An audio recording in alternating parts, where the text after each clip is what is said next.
Do you have any questions, Ben?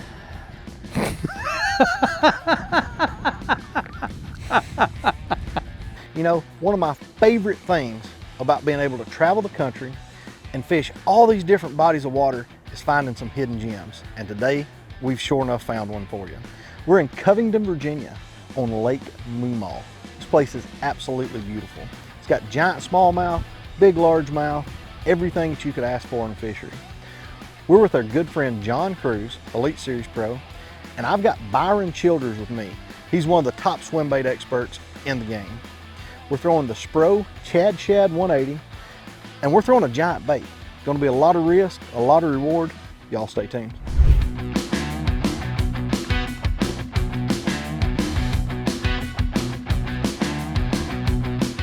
There's my bait. See it? Drop it down. Bring it right over their heads. Keep it above them. You got one following you. There he is. Oh, got him. Oh my gosh, that was so cool. Large hit. Oh, it's a pike. It's a pike? It's a pike. Dude, he smoked it, dude. Is that a muskie? Oh, he's out. He's out. He's out. A chain pickerel. Toothy critter, and I watched him eat this thing on live scope. Like there was a school of them down there, and I just twitched it over his head and he smoked it. Yeah. Your first glide bait My very fish. first glide bait fish is a toothy critter. Golly, slimy thing. Yeah.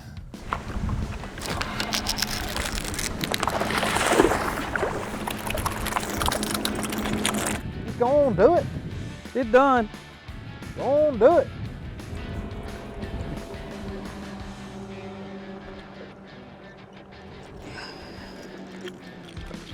I don't think he's gonna help us. No.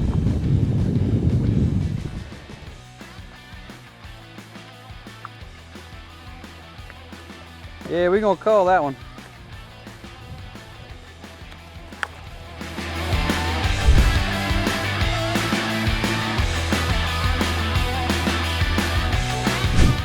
Got him? Yep. Big one? Oh. That was a fish. How we needed to. We weren't ready. He wasn't ready. So right here we saw a fish on our forward facing sonar up really shallow. And kind of the faster you worked it, the more excited that fish got. Probably gonna change colors, you know, from this perch to more of a gizzard shad type color to see if we can get those fish to actually commit. But if you'll notice, Byron's not working his rod hardly at all. All the action is coming from the reel. So it's just real short, half turns of the reel to make that bait really glide and get out farther and farther to each side. Now you can give it a rod bump occasionally, just a little rod and reel action to get that bait to go a little wider like that, Ben. Uh-huh. As we're working up this bank, yeah, if you're not working something discernible, if you're working this rocky bank's got a lot of cover on it, it's got some laydowns. Right. There's a couple different theories with the glide baits. You know, either you can get up and fish it like a crankbait, you know, and you're going to be paralleling the bank, or you can do it at a 45-degree angle, kind of like we're doing at the moment, or you can just basically get perpendicular to the bank, which is unnatural to, you know, guys that throw a crankbait or something like that, like me and you. But a lot of times those fish will come straight off of the bluff or the steeper banks and come out there and ambush the prey. The glide bait can be worked so slow, it allows that bait to kind of sit out in front of their face. Then all of a sudden the bait gets in open water, they think it's an easy meal, and you can get a bite. Right. Gotcha. Well, I'd bite it if I was a fish. It looks realistic to me. Got him. Oh. Easy. How about my very first bass on a glide bait, Byron Childers? That's a chunk. That's a chunker. That's a chunker. Was it a slow reel? So it was a slow reel and a school come up on them. And then when they got pretty close to the boat right here, I chopped it 2 or 3 times. Just Yeah. And that's when he reacted and ate it. Forced him to make a decision. Forced him to make a decision. 340. 340. I love it. Mwah. Can't keep me down for long, Childers. Well, you had a good teacher. I do have a good teacher. I agree. I agree.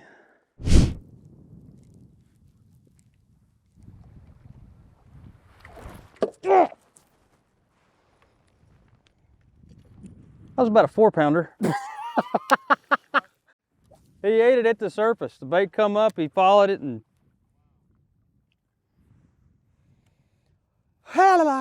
slow reel. Slow reel. Slow reel. Yeah, I don't think he was chopping it I wasn't. when he ate it.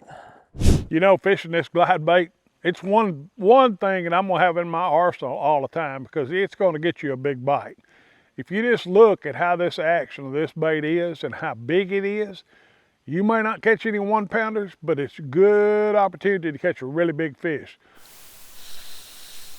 God, man, he hit it. Didn't get it. One hit it for sure. There they go. Or, They're still under our baits, but behind them a little bit. oh, I think they went back down. So people that have never fished one of these, what's kind of the big thing? Is it just literally keeping it in your hand for days on end until you get everything kind of figured out? Yeah, I mean, it's still a situational bait. A lot of this is knowing when to put them down too. But there's certain situations that really, really shine for this type of bait, and you're gonna get a bigger bite because of that drawing power from a bigger bait. It almost puts them in a trance. Like I've had them almost run into the trolling motor, just getting locked into that bait. This is your favorite thing to fish, and Yes. you fish all kinds of them. Yes. What situation is one of these Spro Chad Shads good in?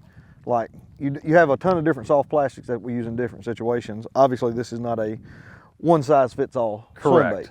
So where does this swim bait shine? So the Chad Shad in particular, shallow, wood, laydowns, more structured docks, So anywhere shallower water, around cover. anywhere around cover, but it's a faster moving bait, a choppier bait, so it's more of a reaction type deal. Now, if they come up schooling, you can chop the heck out of it like those 2 smallmouth back there got excited and did that. But that's why I feel more comfortable here moving deep and snagging that stump.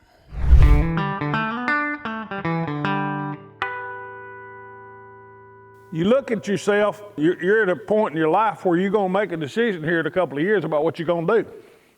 And if you find something you really like to do, stick with it, or find you something that you do really like to do. I worked in the mill a couple summers, and just by doing that, I knew that wasn't my future. I knew that that's not what I wanted to do. Just because you don't necessarily know exactly what you're gonna do now, when I grew up here just like you guys, hunting, fishing, there are those kind of opportunities that if you look at, you can do things that you really enjoy. I was way more comfortable outdoors than I was sitting behind a desk like these gentlemen are saying. And that's when I started looking at the Forest Service. I gotta say, I've got the best job in the world. I get paid to do what people do to relax. I think probably a lot of you guys are probably in the same situation a lot of us were, that you don't really know what you want to do, or only thing I could say is just keep an open mind and try to find those things that you do enjoy. I get to fish all the time. My boss says, man, you realize you need to fish, like just to keep up with the current baits and the trends. And when you're selling to different tackle shops, these guys like talking fishing. You don't necessarily have to go to college. I didn't. I'm doing what I would wanted to do anyway with a 4-year degree. It's just been very fortunate. What I've learned in my short 35 years is that being successful is not super complicated. What I've figured out is that you've just got to make yourself better at whatever you're passionate about every day. It literally just takes hard work and dedication. Got him? Yep. Big? Nah, not too big. just gonna let you have that. Bring him on in. Come on, Byron. He was off that tree. Yep. He wasn't getting off. We're gonna weigh this one. And that's a smaller fish on a bigger swim bait. 2.14. On a 6.5 inch glide or a 7 inch glide? Yeah, on a 7-inch glide bait. Smallmouth at that.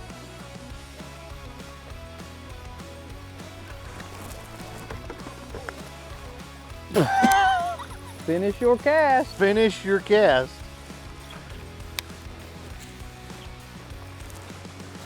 Just go on, catch a limit there, Byron.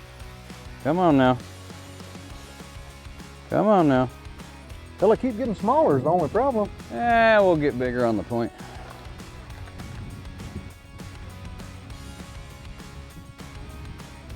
.94. Moved shallower, found some little windy points and a bluff that was holding some smallmouth. Byron caught an absolute giant. Caught my first smallmouth on a swim bait ever, and it was my PB to boot, and absolutely crushed the Spro Chad Shad. Oh, got him. Got him? Big one? Yep. Oh my God, what a smallmouth. Over here. Yes, sir. Watch him come up and eat it. Oh my, dude, that could be one of the biggest smallmouths I've ever seen my whole entire life. Swim bait, Chad Shad. I watched this thing come up and eat it. Oh my Lord, what a fish. When you swim bait fishing, you ain't fishing for a lot of bites. Just those. Just those. What are you gonna call him? Call him. I'm gonna say, I'm not good with smallmouth, but 5.5?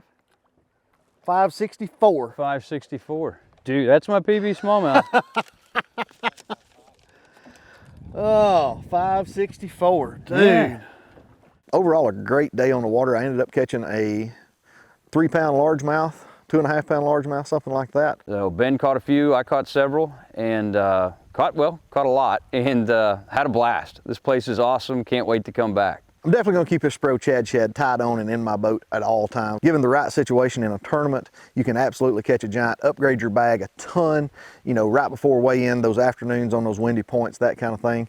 Spro Chad Shad's really gonna catch them. There's some giant smallmouth in here. Giants. How'd y'all do? Did y'all catch any of those? We did not get to partake in the giant smallmouth. We got to see all these beautiful mountain views, and we got to have a lot of laughs and have a lot of fun. How about you guys? Did you guys get into a few? But I think we wound up with right at 17 pounds.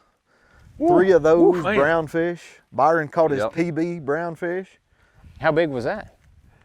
It was 5.64. Yeah, so almost 5 3/4. Personal best, and my first smallmouth on a swim bait ever.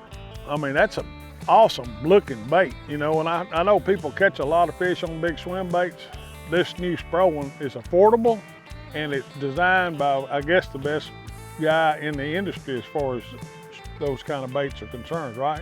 Yeah, Kevin is KGB, is the head of KGB. Yeah, he is one of the best garage builders, but the problem is you can't keep up with production so that everybody in the group gets to have one and have one at an affordable price, as you said. So I think that us being able to kind of fish these baits now and show everybody else that you're not going to go out there and lose one. You keep one for a long time. Yep. So, and they're easy to find. Right. I tell you, I want to thank John and Byron for coming up here, and especially Byron, because every time you go fishing, you should learn something. And believe me, John and I have learned a lot this trip. Byron is the master of disaster when it comes to this Chad Shad. We also want to thank the Allegheny Highlands Chamber of Commerce and Tourism for having us here at Lake Muma. It's a great place to fish. You ought to try it. We look forward to seeing you right here next week on the University. At University of Fishing.